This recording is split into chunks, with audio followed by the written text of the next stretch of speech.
राजस्थान के सभी विश्वविद्यालयों में अभी चुनाव हुए हैं, और चुनाव जो है इस बार चुनाव नहीं हुए, इस बार कमाल हुए हैं। जो रिजल्ट आए हैं वो रिजल्ट बड़े ही अनोखे थे, और उसको लेके बड़ी चर्चाएं रही। चाहे प्रदेश के राजनेता हो, पत्रकार हो, या मेरे जैसे पूर्व छात्र नेता हो। तो इस विषय पे आज हमने सोचा पंचायती की जाए, और पंचायती करने के लिए मेरे साथ आज मैंने अपने मित्र और वरिष्ठ पत्रकार अरविंद चोटिया जी को आमंत्रित किया है। अरविंद जी दैनिक भास्कर के साथ जुड़े हुए एग्जीक्यूटिव एडिटर के तौर पे। और मुझे जो सबसे मजेदार चीज इनकी लगती है, खबरों के अलावा ये बड़े चुटीले अंदाज में बड़ी बड़ी बातों को बहुत चुटीले अंदाज में ट्विटर पे डाल देते हैं। और जब कोई इतने चुटीले अंदाज में डालता है तो जाहिर सी बात है कि जब वो चीजों को बहुत गहराई से देखता है तो उसके अंदर से ह्यूमर निकाल पाना तभी संभव हो पाता है। तो अरविंद जी, आपका स्वागत है पंचायती में। धन्यवाद धन्यवाद नवीन जी। अरविंद जी, पहले जो बात मैं कह रहा था कि राजस्थान विश्वविद्यालय में चुनाव नहीं, इस बार कमाल। राजस्थान विश्वविद्यालय से जब मैं कहूँ तो समझा आप पूरे राजस्थान की हम बात कर रहे हैं। तो चुनाव नहीं, कमाल हुए हैं। और ये पहली बार मुझे ऐसा ध्यान है कि राजनेता तो हमेशा जुड़े होते थे, मैं भी जब चुनाव लड़ा तो कोई न कोई आता रहता था। लेकिन इस तरह से विधायकों का, मुख्यमंत्री पुत्र, कैसे मुकेश भाकर जयपुर के चुनाव में पूरी तरह से लगे हुए थे विनिंग कैंडिडेट के साथ। अगर हम उधर जोधपुर में देखें तो मुख्यमंत्री के जो बेटे हैं वैभव गहलोत, वो वहां पर एनएसयूआई के साथ डटे हुए हैं। सभी राजनेताओं ने बहुत सारे ट्वीट किए, और ये माहौल पहले नहीं दिखता था। तो आखिर ऐसी क्या जरूरत पड़ी कि राजनेता इस बार इतने खुलकर सामने आ गए हैं छात्र राजनीति में? असल में कहा जाए तो ये चुनाव छात्र नेताओं का था ही नहीं, ये चुनाव नेताओं का ही था। और नेताओं ने लड़ा है, लेकिन पर्दे के पीछे रहकर लड़ा है। जी। और अब पर्दे के पीछे रहकर जो आज जीते हैं और या जो हारे हैं, या जिन्होंने जिनको जिताया है या जिनको हरवाया है अपने ही लोगों को, वो लोगों ने बहुत करीब से देख लिया है। भले ही ये लिखा नहीं जाए कहीं, भले ही ये सामने नहीं आए कहीं, कहीं कहीं कोई स्वीकार नहीं करे कि हमने इसको हरवाया, लेकिन लोगों को ये पता है कि किसने किसको हरवाया है और किसने किसको जिताया है। जी। तो ये हरवाने वाली बात पे जो है, अगर मैं दो प्रमुख इसकी बात करूं, विश्वविद्यालयों की, एक तो जयपुर और दूसरा जी जो है अपना जोधपुर। इन दो की हम जी विशेष रूप से बात करते हैं क्योंकि इन दोनों के रिजल्ट, एक तो बड़े विश्वविद्यालय हैं और दोनों के रिजल्ट का राजनीतिक प्रभाव होता दिखता है। जयपुर में जो बिल्कुल। है जो कैंडिडेट जीते उनके साथ विधायक जो लगे हुए थे वो विधायक सचिन पायलट के करीबी माने जाते हैं। निर्मल चौधरी जो जीते, जीतने के बाद वो सचिन पायलट की तारीफ कर रहे हैं। तो एक तरफ चूंकि कांग्रेस में हम ये विरोध लगातार देखते चले आ रहे हैं कि ये दोनों गुट का विरोध है। तो एक ये संभावना। दूसरा, जोधपुर में बात करें, वैभव गहलोत की बात हम बाद में करेंगे, लेकिन वहां पर भी एनएसयूआई विद्यार्थी परिषद दोनों ही हारे हैं। और अगर आप देखें, कल जी मैं आप ही के ट्विटर पे तस्वीर देख रहा था कि बाबू सिंह जी जो हैं वो विनिंग कैंडिडेट, जो कि एसएफआई से जीते हैं, विचार वैचारिक मतभेद है, उस एसएफआई से जीते कैंडिडेट को न नहीं सिर्फ नहीं नहीं, नहीं कोई खिताब। वैचारिक मतभेद नहीं है। वहां कोई एसएफआई नहीं जीती है, कोई कहीं भी कुछ कोई नहीं जीता है। जी। ये आपको आपने अगर 15-20 दिन पहले या महीने भर पहले वसुंधरा राजे का दौरा वहां पे अगर देखा है जोधपुर में जी। सर्किट हाउस में, तो ये रविंद्र सिंह भाटी वहीं उसी गैदरिंग का हिस्सा थे। ये भी इसी विचारधारा के हैं। लेकिन यहाँ क्या होता है, जब भी चुनाव होता है तो अगर एबीवीपी से टिकट नहीं मिला, एनएसयूआई से टिकट नहीं मिला, तो एक एसएफआई एक सहारा होता है। तो हम्म। उसका एक वो बैनर होता है जिसके तले चुनाव लड़ सके। अदरवाइज रविंद्र तो निर्दलीय भी जीता है, लेकिन एसएफआई वहां पे सिर्फ काम इसीलिए आती है कि वो एक टिकट लिया जा सके उसका। लेकिन कोई ये भी एसएफआई की विचारधारा के लोग कोई भी नहीं। तो क्या ये अपन ये मान के चलें कि जो विद्यार्थी संगठन है, विद्यार्थी परिषद, एसएफआई, एनएसयूआई, फिर इनका कोई मतलब नहीं है वहां पर? मुझे बहुत साल पहले नहीं, जब मैं मतलब विश्वविद्यालय में था तब मुझे याद है कि एबीवीपी में राजकुमार शर्मा हुआ करते थे। श्याम शर्मा के बड़े करीबी थे, सांस्कृतिक सचिव बने, फिर उसके बाद उनको टिकट नहीं मिला, इंडिपेंडेंट लड़े, और आखिरी साल में उनको एनएसयूआई ने दे दिया। लेकिन विद्यार्थी परिषद और एसएफआई, ये दो तो एकदम दक्षिण और वाम की विचारधारा की बात हो जाती है। तो यहाँ पे इस तरह का पलटना, और एसएफआई की भी क्या वहां पे एस्टेब्लिशमेंट के लिए बेहतर होगा? विद्यार्थी परिषद, एसएफआई दोनों की बात अगर हम करें, और ऐसे नेताओं को दोबारा बीजेपी में लेना कितना आसान हो पाएगा? ऐसा तो कुछ नहीं है, क्योंकि वहां पे एक तो ये होता है ना कि जैसे आप देखिए जयपुर के अंदर या जोधपुर के अंदर कहीं भी, जैसे एबीवीपी का पेरेंट संगठन बीजेपी है, जी। एनएसयूआई का पेरेंट संगठन एनएसयूआई है, तो इनके बहुत अच्छे बड़े सेटअप वहां पे हैं, सभी जगह पे हैं। लेकिन एसएफआई का पेरेंट संगठन की अगर हम बात करें वहां पे मारवाड़ में या जोधपुर में, तो कहीं कोई नामो निशान मुझे तो नहीं नजर आया, क्योंकि मैं 5 साल वहां पे रह के आया हूँ। तो मैंने जी। कभी नहीं देखा कि वहां पे कोई भी एसएफआई के पेरेंट संगठन, जो भी ये माकपा या भाकपा कोई है, वहां पे कोई प्रभावी संगठन होंगे, बिल्कुल भी नहीं। लेकिन इसके पहले भी एक बार एसएफआई की ओर से एक कैंडिडेट चुनाव जीता था, अभी फिर जीते हैं ये। लेकिन जैसे ही इसमें से, इस छात्र संघ के ट्रोमा में से निकलेंगे, ये आपको कहीं और नजर आएंगे। ये मेरा आज दावा है। जी। अच्छा, मैं तीन चीजें आपसे, तीन अलग अलग जगहों की बात आपसे जानना चाहूंगा। इसका राजनीतिक प्रभाव की बात करते हैं। सबसे पहला जयपुर। जयपुर में जो है सचिन पायलट ग्रुप का व्यक्ति जीतता है, अपनी पार्टी के कैंडिडेट को हरवाते हैं। तो क्या सचिन पायलट एक संदेश देना चाह रहे हैं? ये है पहला। दूसरा, जोधपुर की हम बात करते हैं। जोधपुर में हम ये देख रहे हैं कि प्राइमरी ये राजपूत कंसोलिडेशन का चुनाव था, राजपूत वोटों का कंसोलिडेशन था। लेकिन जोधपुर में दो बड़े नेता आते हैं जो भाजपा और कांग्रेस से। एक गजेंद्र सिंह शेखावत जो मुख्यमंत्री बनने का सपना पाले हुए हैं, अशोक गहलोत जो मुख्यमंत्री हैं। गहलोत के बेटे पूरी तरह से वहां जुट गए, लेकिन वो हार गए। गजेंद्र सिंह शेखावत को हम बिल्कुल निष्क्रिय देखते हैं छात्र संघ चुनाव में, जबकि वो भी संभवतः छात्र नेता रहे हुए हैं। और जोधपुर में जो है संघ वो अध्यक्ष रात को रहे हुए हैं। 12 बजे रात को वो ट्वीट करते हैं, 12 साढ़े 12 बजे, कि विद्यार्थी परिषद के कैंडिडेट्स को सपोर्ट किया जाए। तो वो भी कहीं पार्टी को उस तरह से जो समर्थन आना चाहिए था वो नहीं हुआ है। और तीसरा, बांसवाड़ा।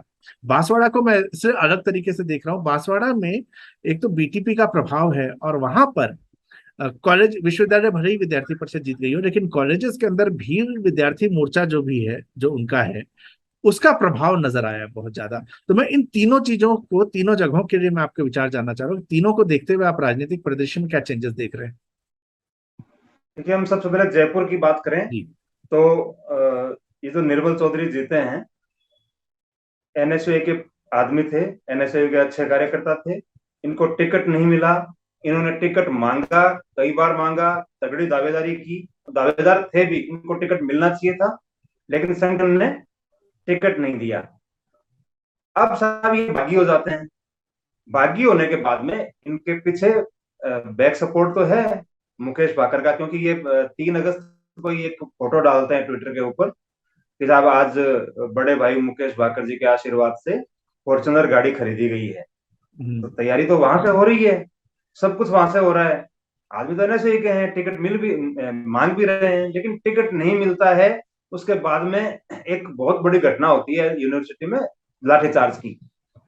वो एक टर्निंग पॉइंट था मेरे हिसाब से, जिसने निर्मल को लीड दिलाई। जी। और इसके बाद में निर्मल चुनाव जीतते हैं। उसके बाद में जो बयान उनका आता है, वो मैं समझता हूं कि उनका बयान कम है और उनके मुंह से दिलवाया हुआ बयान ज्यादा है। कि संगठन में कार्यकर्ता की इज्जत नहीं होती, इससे मैंने निर्दलीय चुनाव लड़ने का फैसला किया। फैसला नहीं किया, टिकट नहीं मिला, इसलिए आप बागी हुए, आपने हम्म। निर्दलीय चुनाव लड़ा और जीते। बहुत अच्छी बात है, बधाई आपको। लेकिन ये पूरी तरह से एक कहने की बात है कि मैंने ऐसा किया। इस चुनाव का मैसेज बहुत जबरदस्त गया है जयपुर में या राजस्थान की राजनीति के अंदर, क्योंकि साफ दिख रहा है कि जो 3 लोग हैं, मुकेश भाकर हैं या अभिमन्यु पुनिया है, अनिल चोपड़ा हैं, तीनों ही छात्र नेता रहे हैं हम्म। और तीनों ही एनएसए के बैकग्राउंड के हैं। उन्होंने इसी संगठन में, इसी पार्टी में रहते हुए निर्मल का पूरी तरह से सपोर्ट भी किया, उसको जिताया भी। और मजेदार बात है कि सामने भी सचिन पायलट गुट के मंत्री हैं, उनकी बेटी चुनाव लड़ रही है, वो भी एनएसए की है, एनएसए की टिकट मांग रही है, वो भी बागी है। अब यहाँ कोई दूसरा संगठन ऐसा प्रभावी है नहीं एबीवीपी और इसके अलावा, वरना ये उनके भी टिकट शायद ले लेते। साफ साफ बात, सीधी सी बात जी। ये है ना, अपन डिप्लोमेटिक है नहीं बिल्कुल भी, साफ बात कह सकते हैं कि उनका टिकट ले लेते, लेकिन टिकट नहीं लिया। निर्दलीय लड़े, दोनों आपस में लड़े, दोनों कांग्रेस लड़ी, कांग्रेस हारी। यही हुआ यहाँ पे। अब हम बात जोधपुर की करें तो देखिए, जोधपुर में जाट वर्सेस राजपूत होता है और हमेशा होता है। पिछले कई चुनाव से मैं देख रहा हूं, इस बार एबीवीपी ने जाट कैंडिडेट उतारा, जो आमतौर पर, मैं पिछले कई चुनावों की बात करूं तो एक राजपूत कैंडिडेट एबीवीपी का होता है और एनएसयूआई का हम्म। ये कैंडिडेट होता है आपका, जाट कैंडिडेट होता है। इस बार ये उल्टा हुआ, एबीवीपी ने जाट कैंडिडेट उतारा और एनएसयूआई ने भी जाट कैंडिडेट उतार दिया। क्योंकि सुनील चौधरी वहां पे छात्र संघ अध्यक्ष रहे हैं, रविंदर सिंह भाटी से पहले बहुत कड़ी टक्कर में वो जीत के आए थे और वैभव गहलोत जी के बहुत नजदीकी युवा माने जाते हैं, बहुत काम करते हैं वहां पे। इन्होंने कोविड में बहुत अच्छा काम किया था। अब ये हार जीत तो एक अलग पहलू है, अभी हार हो गई। इसमें जो सबसे बड़ी संदिग्ध भूमिका लगी वो बीजेपी नेताओं की लगी। एनएसयूआई के नेताओं ने, चाहे वो सुनील चौधरी हों, चाहे इनके पेरेंट संगठन के वैभव गहलोत हों, या दूसरे नेता हों, पूरी पार्टी हो, इन्होंने तो पूरा पार्टी का इस्तेमाल किया था। पार्षदों की मीटिंग बुलाई थी, जितने भी आयोगों के बोर्डों के चेयरमैन जो से जुड़े हुए हैं, स्पेशली जाट कम्युनिटी से खुलकर वो लोग चुनाव मैदान में थे। मीटिंगें हुई है, आह्वान हुए हैं, अपीलें हुई है, घर घर तक बात हुई है। ये पूरी पूरी ईमानदारी से काम किया। लेकिन जहां तक एबीवीपी के कैंडिडेट का मामला है, तो वहां साफ साफ दिखता है कि बीजेपी के नेताओं ने उस कैंडिडेट को धोखा दिया।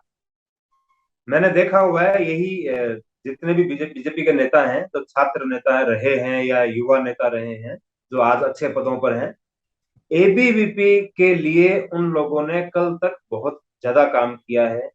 इनसे सुनील चौधरी जब चुनाव हार गए थे, चुनाव जीत गए थे, उनके सामने एक कैंडिडेट थे, वो चुनाव हारे थे एबीवीपी से, एनएसए से जीते थे।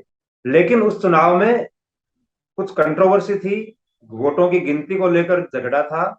उस झगड़े के लिए यही बाबू सिंह राठौड़, यही गजेंद्र सिंह शेखावत केंद्र में मंत्री रहते हुए वीसी के ऑफिस में विश्वविद्यालय प्रशासन मुर्दाबाद के नारे भी लगा के आए हैं, और खुलकर सपोर्ट भी किया है, चुनाव में भी, चुनाव के बाद भी। लेकिन इस बार इन लोगों का पूरी तरह परिदृश्य से गायब रहना साफ साफ संकेत करता है कि जो राजवीर बांता एबीवीपी के कैंडिडेट थे, उनको सपोर्ट नहीं मिला। हम ये सिर्फ विचारों से या बयानों से नहीं कहना चाहते, आप वोटों का फिगर देख लीजिए। उसी विश्वविद्यालय के अंदर निधि राजपुरोहित जो उपाध्यक्ष की कैंडिडेट है एबीवीपी की, वो 3800 प्लस कुछ वोट लेकर जीतती हैं। और उसी यूनिवर्सिटी में उसी संगठन का छात्र संघ अध्यक्ष का कैंडिडेट राजवीर सिंह बांता 3 अंकों में सिमट जाता है। ऐसा कैसे संभव है? कोई भी पूछने वाला हो, भले वो बुद्धिजीवी है या नहीं है, लेकिन वो सवाल तो कर सकता है कि इतना बड़ा चमत्कार कैसे हो सकता है कि एक ही पैनल का एक आदमी 4000 के आसपास वोट ले रहा है, एक आदमी 1000 वोट भी नहीं ले पा रहा, जबकि संगठन का फेस तो वही है। छात्र संघ अध्यक्ष का चुनाव लड़ा जाता है, महासचिव के, उपाध्यक्ष का उनकी कोई बात नहीं करते हम ज्यादा। लेकिन जब वोटों का बंटवारा दो ही कैंडिडेट के अंदर अलग अलग तरह का दिखता है, सवाल तो उठेंगे सर। इस इस चीज में इसके एक चीज बाद में, चुनाव के बाद में, जी, जी चुनाव के बाद में जो लड्डू खिलाने का, मिठाई खिलाने का है, तो वो एक इसको हम कर्सी शिष्टाचार मानते वाला मामला नहीं। हैं। हाँ। नहीं नहीं नहीं नहीं नहीं, ये अच्छा। शिष्टाचार वाला मामला बिल्कुल नहीं है। ये पूरी तरह से अपना 2023 को सिक्योर करने का मामला है। ये जो ये बाबू सिंह जी का लड्डू खिला रहे हैं रविंद्र सिंह भाटी को, जी। साफा पहना रहे हैं और ट्वीट को, अपने फेसबुक की पोस्ट को पिन कर रहे हैं, तो इसके पीछे कारण बहुत बड़ा है। 2018 का जो चुनाव था, वो बाबू सिंह जी हार गए थे, जबकि बाबू सिंह जी बहुत मजबूत कैंडिडेट माने जाते हैं और लगातार 3 बार शेरगढ़ से एमएलए रहे हैं, जी। अपने ही परिवार के भाई को हराते हुए लगातार। तो पहले वहां पे खेत सिंह जी राठौड़ हुआ करते थे, उनके परिवार को लगातार 3 बार हराते हुए वो वहां पे मजबूत कैंडिडेट थे। लेकिन 2018 के चुनाव में राजपूत समाज पूरी तरह वसुंधरा राजे के खिलाफ था। बीजेपी के खिलाफ शायद मैं नहीं मानता कि बीजेपी के खिलाफ था, लेकिन वसुंधरा राजे के खिलाफ था। आप देखिए कि जहां भी राजपूत कैंडिडेट के विकल्प में राजपूत कैंडिडेट मिला, तो वो उसको चुनाव जिता दिया। लेकिन जहां दूसरा कैंडिडेट था, उसको भी राजपूत समाज के लोगों ने वोट नहीं दिया। मुझे चुनाव से पहले ये आइडिया नहीं था, लेकिन चुनाव के बाद में मुझे लगा कि यार ये ऐसा हुआ कैसे। सारे के सारे राजपूत कैंडिडेट हार गए, सारे के सारे बीजेपी के, जबकि वहां पे बीजेपी का मजबूत किला है, वहां पे अच्छी पकड़ है। मेरे एक ड्राइवर थे सांग सिंह जी, मैं वो उसी बाबू सिंह जी के शेरगढ़ इलाके के रहने वाले थे। मैंने उनसे पूछा कि यार आप लोगों ने ऐसा ऐसा क्या हुआ कि पूरी तरह से चुनाव हरा दिया? बोले नहीं साहब, हमारे कैंडिडेट में कोई कमी नहीं थी, हमें तो वसुंधरा राजे को हराना था बस। अब वसुंधरा राजे को हराने के लिए बाबू सिंह को हराना हमारी मजबूरी थी। बाकी अगली बार आ जाए, फिर जिता देंगे, कोई दिक्कत नहीं। इस ये जो राजपूत समाज का मामला है, ये वहां मारवाड़ में स्पेशली बहुत बड़ा है। और खास तौर से जोधपुर जो लोकसभा क्षेत्र है, वो एक राजपूत बहुल हम्म। क्षेत्र बन चुका है। आपने देखा होगा कि 2009 में वहां चंद्रेश कुमारी को कांग्रेस ने टिकट दिया, जी। 2014 में फिर चंद्रेश कुमारी को टिकट दिया, और सामने आपके ये गजेंद्र सिंह जी आए। इसके बाद में गजेंद्र सिंह जी फिर रहे और सामने वैभव गहलोत आए, लेकिन राजपूत समाज वहां पे डोमिनेट करता है। तो ये चुनाव पूरी तरह से जोधपुर में देखा जाए तो राजपूत और जाट समाज का था। जैसा हम्म। कि बड़े चुनाव में होता है, वैसा का वैसा इन चुनाव में हुआ। और ये इसी तरह से दिशा भी तय करने वाले हैं कि आगे इन बच्चों को भी कैसे लड़ना है, और जो एग्जिस्टिंग जो लोग वहां पे नेता लोग हैं, उनको भी कैसे काम जी। करना है। तो अपनी अगर जाति ये का मान लें, ख्याल रखना जैसे होगा। जैसे आप कह रहे हैं कि ये पूरा राजपूत और वर्सेस जाट की लड़ाई है, तो ये मान के चले कि चूंकि बाबू सिंह जी तो चुनाव हारे हुए हैं, तो उनके लिए इतनी दिक्कत नहीं थी राजपूत कंसोलिडेशन दिखाना कि मैं राजपूतों के साथ हूँ।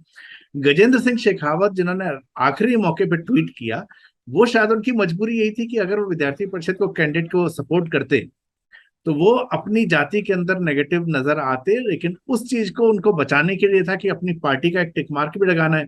तो रात को 12-1 बजे जो है ट्वीट कर दो कि विद्यार्थी परिषद को वोट दीजिए, ताकि कोई नजर ना आए, कोई ध्यान न दे। तो अपना काम टिक मार्क भी हो गया, लेकिन राजपूत समाज नाराज ना हो। तो ये मान सकते हैं कि वो भी शायद इस वोट बैंक के डर से ही चुपचाप बैठे रहे, गजेंद्र सिंह जी भी। अब गजेंद्र सिंह जी तो देखिए इतने बड़े नेता हो गए हैं कि वो राष्ट्रपति का चुनाव लड़वाते हैं। पहले वो छात्र संघ का चुनाव लड़वाते थे। जी। यहाँ पे पूरा कैंपेनिंग, पूरा मैनेजमेंट, टिकट वितरण से लेकर चुनाव जितवाने तक, हराने तक, जो भी काम वो जोधपुर में यही करते थे। क्योंकि खुद छात्र नेता रहे हैं, 92 में शायद वो छात्र संघ के अध्यक्ष रहे हैं। जी। और उनका लगातार जुड़ाव एबीवीपी से ही रहा है। एबीवीपी के नेता ही माने जाते हैं वो मूल हाँ। रूप से। और अच्छी पकड़ भी है अपने छात्रों के ऊपर। लेकिन अब चूंकि वो बड़े नेता हो गए, कभी पंजाब के प्रभारी होते हैं और कभी राष्ट्रपति चुनाव के प्रभारी होते हैं, तो वो ये कह सकते हैं, उनके पास ये कहने के लिए कि मैं उन चीजों में हम्म। व्यस्त हूँ और बड़ी चीजों में व्यस्त हूँ। जी। लेकिन समय इतना नहीं गुजरा है कि वो इतना जल्दी इतनी दूर इससे हो सके। तो हम्म। निश्चित रूप से इस पे सवाल उठेंगे। उन्होंने साइलेंट रह के ही जिस किसी की भी मदद की है, निश्चित रूप से मदद की है। राजवीर बांता जो एबीवीपी के कैंडिडेट हैं, तो काफी समय बाद में जाट कैंडिडेट बताया गया, उसके साथ में एक तरह से कहा जाए तो धोखा हुआ है। हम्म। और सबने मिलके किया है। एबीवीपी के जो जो कोर वोटर है, वो भी इतना कम नहीं है जोधपुर में मेरे हिसाब हम्म। से। एबीवीपी के वोटर्स ने भी वही किया है। और जो नेता लोग हैं बीजेपी के, उन्होंने भी निश्चित रूप से, हालांकि आज वो सब हाय तौबा मचा रहे हैं, लेकिन वो दिखावा लग रहा है पूरी तरह तो से। अगर काम किया होता, अगर वोट मांगे होते, कैंपेनिंग ढंग से जी। की होती, तो इतनी बुरी हार नहीं होती। तो बांसवाड़ा की बात हम बाद में करें, लेकिन चूंकि ये जाट राजपूत वाली राजनीति की लगातार बात हो रही है, और मैं चूंकि मेरे सरनेम की वजह से हमेशा जाट माना जाता रहा हूं, तो मैं अपने चुनाव में तो इसका खामियाजा मैंने भुगता है बहुत ज्यादा। तो एक, हम गजेंद्र जी की या बाबू सिंह जी की बात करें, उन्होंने अपने क्षेत्र में काम किया, विद्यार्थी परिषद से जुड़े रहने के बाद अपनी जाति के लिए साइलेंटली या ओपनली काम किया। प्रदेश अध्यक्ष जो भाजपा के हैं वो जाट कम्युनिटी से आते हैं, और विद्यार्थी परिषद से वो भी जुड़े हुए हैं। उन्होंने हालांकि बहुत लगातार ट्वीट तो किए विद्यार्थी परिषद के कैंडिडेट्स को जिताया जाए, लेकिन वो प्रयास जो है वो विद्यार्थी परिषद संपूर्ण के रूप में था, जो कि प्रदेश अध्यक्ष के तौर पर ठीक माना जा सकता है। लेकिन जब कम्युनिटी की इतनी फाइट हो रही है, और प्रदेश में जहां जाटों के अंदर इतनी डिबेट चल रही है कि उनका कोई मुख्यमंत्री नहीं बनता, छात्र संघ अध्यक्षों में भी वही लड़ाई है, तो क्या वहां सतीश जी को भी ये प्रयास नहीं करना चाहिए था कि जोधपुर में वो अपने कैंडिडेट को जितवाने का प्रयास करते अपनी कम्युनिटी से? हाँ, सतीश जी कर सकते हैं, लेकिन मुझे लगता है कि सतीश जी का वहां पर जो छात्रों के बीच में शायद वो स्वीकार्यता या स्थान नहीं होगा जो गजेंद्र हम्म। सिंह जी का या बाबू सिंह जी का जी। है, आज भी है। वो शायद सतीश जी वहां पर उस तरह से शायद नहीं कर सकते थे। आमतौर पे आप देखिए कि ये संगठन आमतौर पे खुल के आते भी नहीं है। हम्म। इस बार विशेष रूप से मैंने देखा कि सब जगह खुलेआम सब कुछ हो रहा है। जी। और का खेल भी जबरदस्त हो रहा है। तो ऐसे में कर सकते थे, लेकिन उनका, सतीश जी का वहां पर वो प्रभाव नहीं पड़ता जो जो प्रभाव उन लोगों का वहां पे है, वो कर सकते थे। इससे एक अच्छा मैसेज भी जाता। मैं आपको बताऊं, रविंद्र सिंह भाटी जब चुनाव जीत कर आए थे 2019 में शायद, तो एक बयान दिया था उन्होंने कि मैं इस विश्वविद्यालय से जातिवाद खत्म करना चाहता हूँ। तब तक मैं रविंद्र से कभी मिला नहीं था, मुझे बड़ा अच्छा लगा कि यार कोई छात्र नेता ऐसा भी सोचने वाला है, क्योंकि मैं व्यक्तिगत रूप से जातिवाद के पूरी तरह खिलाफ हूँ। मुझे बड़ा खराब लगता है कि हम जातियों के अंदर इस तरह से बंटे हुए हैं और छात्र राजनीति से ही बंटे हुए हैं। तो ये मुझे बयान उनका बड़ा अच्छा लगा। मैंने तुरंत मेरे साथी को कहा कि यार इस लड़के से मुझे मिलना है। वो मिलने के लिए आए, एनर्जी देखने लायक थी, और उन्होंने कहा कि मैं करना चाहता हूं, लेकिन ये होना संभव नहीं है, क्योंकि ये हमारे डीएनए में है और इतना गहरे तक है कि हम इसको करें कैसे, कोई बताए मुझे कि कैसे खत्म करें इसको। फिर जब बात आती है वोटों की, उस टाइम वापस हम बंट जाते हैं, बाकी टाइम पे हम फिर भी होते हैं। तो मुझे ये बड़ा अच्छा लगा था, लेकिन उसी आदमी ने फिर अब जब अपना कैंडिडेट उतारा तो जातिवाद इस लेवल पर पहुंच गया जी। कि मतलब राजपूत के समर्थन में राजपूत कोई बैठना है, जाट के समर्थन में जाट कोई बैठना है, ये है वो है।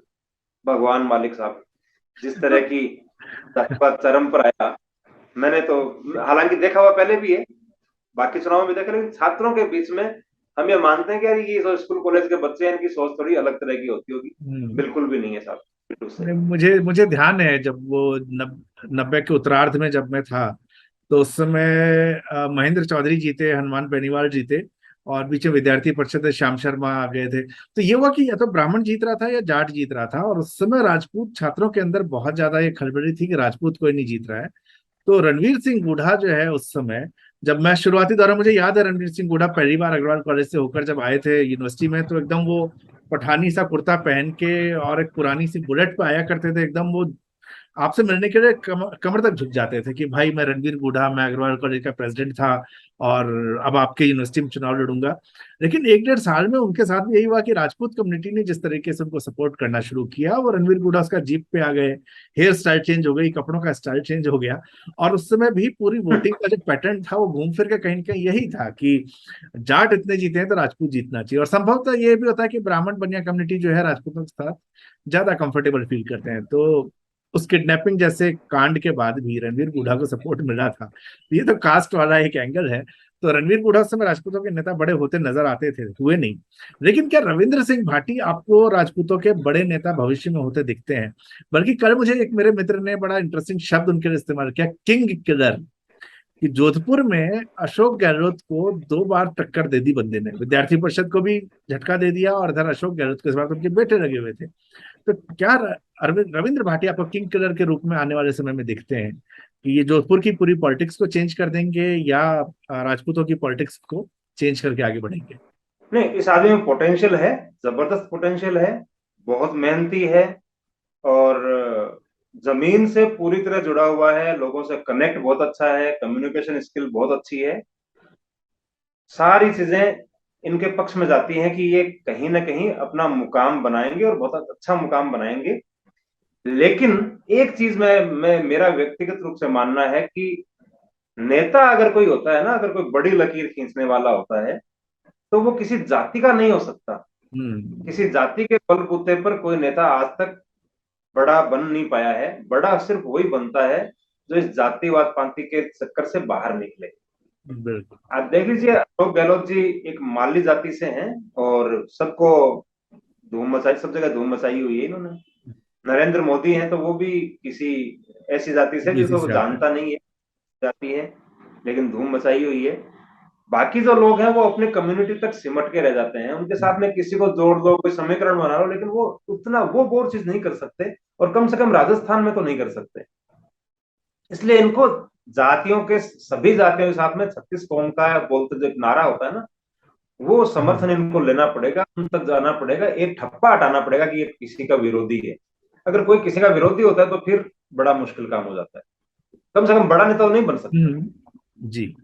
तो अब बांसवाड़ा बाकी की हम बात करें, बांसवाड़ा की तरफ अगर हम जाते हैं, बीटीपी ने पिछली बार खलबली मचाई थी।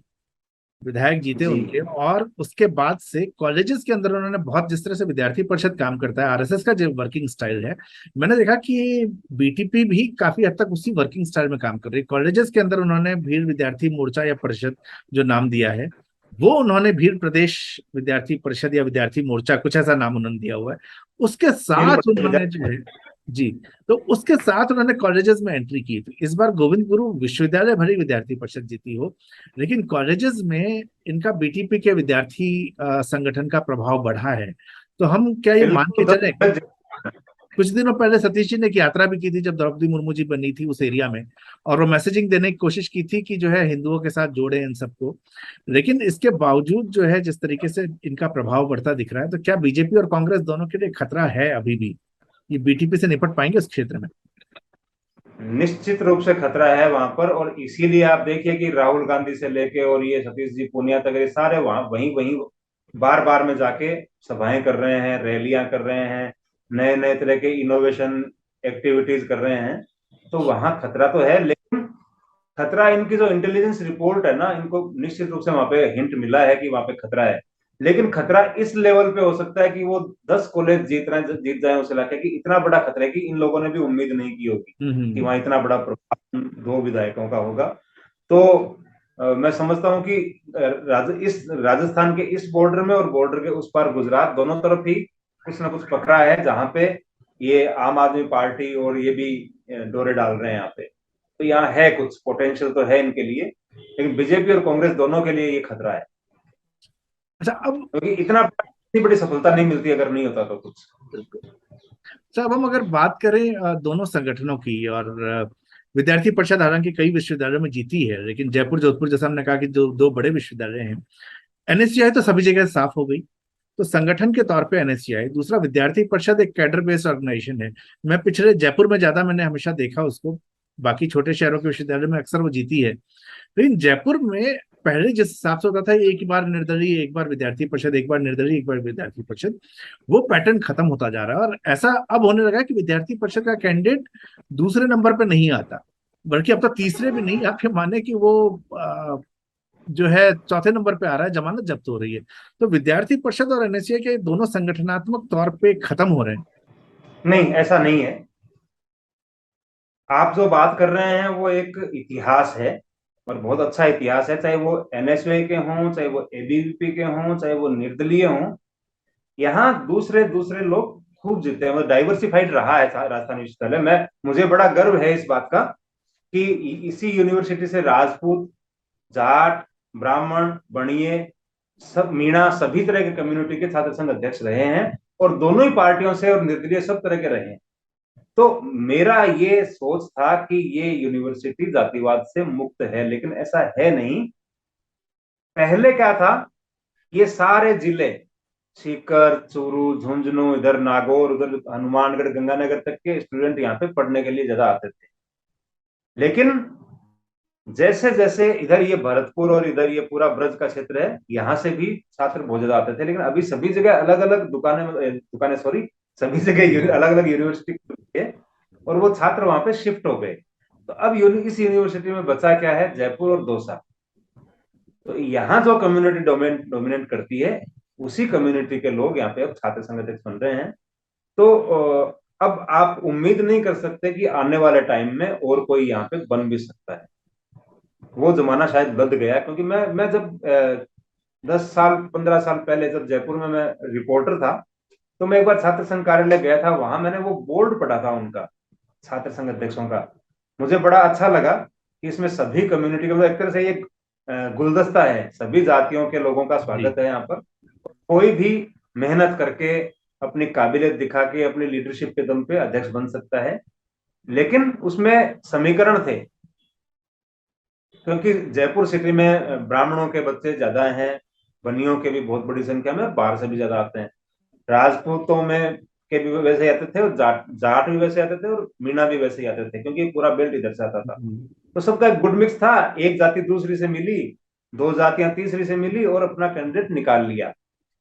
जब चुनाव कवर किया उसके बाद में, मैंने ऐसे ऐसे नारे सुने हैं जातियों के, आज से नहीं है ये, मैंने ऐसा ऐसे नारे सुने कि मैं इस मंच पे बोल नहीं सकता उन नारों को।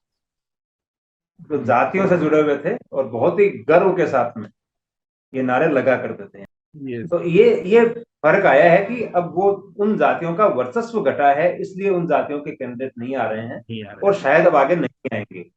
पर इन अब जो संगठनों जो का क्या, संगठनों का क्या, क्या विद्यार्थी परिषद भी कमजोर होती दिख रही है जयपुर में नहीं, खास?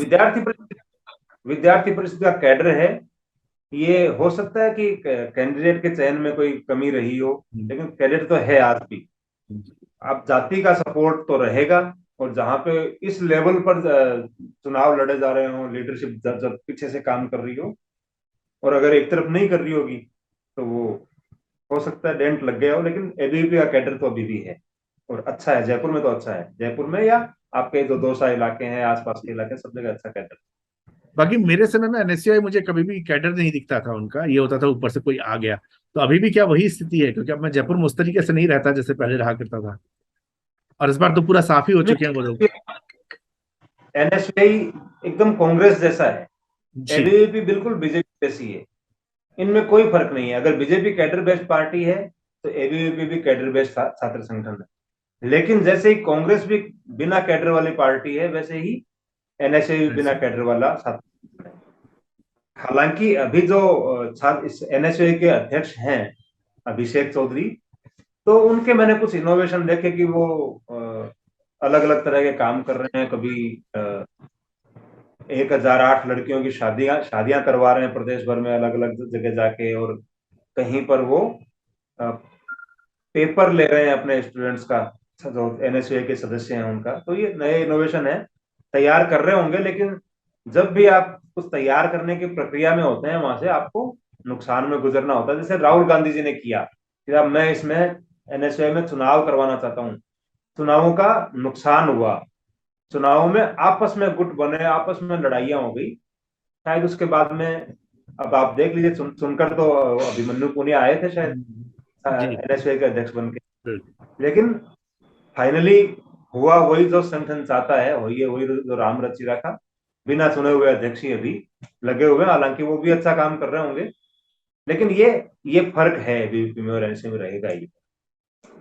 बहुत धन्यवाद। यही कुछ सवाल थे अरविंद जी। मैंने कहा कि आप चूंकि बहुत रुचि रखते हैं और आप बहुत गहराई से चीजों को देखते हैं, ये मैं आपकी रिपोर्ट से लेके और आपकी ट्वीट सबके अंदर चीज नजर आती है। तो आज मुझे लग रहा था कि आपसे ज्यादा बेहतर आदमी कोई नहीं होगा जिससे कि मैं पूरे राजस्थान के सभी क्षेत्रों के बारे में से बात कर सकूं। तो जुड़ने के लिए बहुत धन्यवाद। और दोस्तों, अरविंद जी को आप ट्विटर पे फॉलो कर सकते हैं। सर, एक बार आप अपना हैंडल बता दीजिए। जी, ARVINDCHOTIA, ये मेरा जी। जो नाम है, ये मेरा हैंडल है। तो इसी हैंडल पे मिलेंगे। बहुत ही चुटीले और बहुत ही मजेदार ट्वीट होते हैं, और साथ ही साथ कई बार बड़े इंफॉर्मेटिव होते हैं। मेरे बारे में कुछ लोग जानते हैं, मैंने जनता स्टोर नाम से एक उपन्यास लिखा है जो राजस्थान की छात्र राजनीति पर आधारित है। अगर आप पढ़ना चाहें तो आप उसको भी पढ़ के देख सकते हैं। और कई सारी चीजें आज हमने चर्चा की। नवीन जी, ये जनता स्टोर आपके सामने रहा। अरे वाह। मैं इस उपन्यास को पढ़ने के लिए रिकमेंड करूंगा। बहुत अच्छा उपन्यास है, छात्र राजनीति बहुत अच्छा लिखा हुआ है, और ये मेरे साथ में ही है। और वाह ये वाह मैंने वाह, ये बेहतरीन। बहुत बहुत धन्यवाद। तो जुड़े रहे, पंचायती में जुड़े रहे, हम लोगों से जुड़े, और आगे इसी तरह से हम बात करते रहेंगे किसी और मुद्दे पे। कभी अरविंद जी के साथ फिर से मुलाकात होगी। धन्यवाद।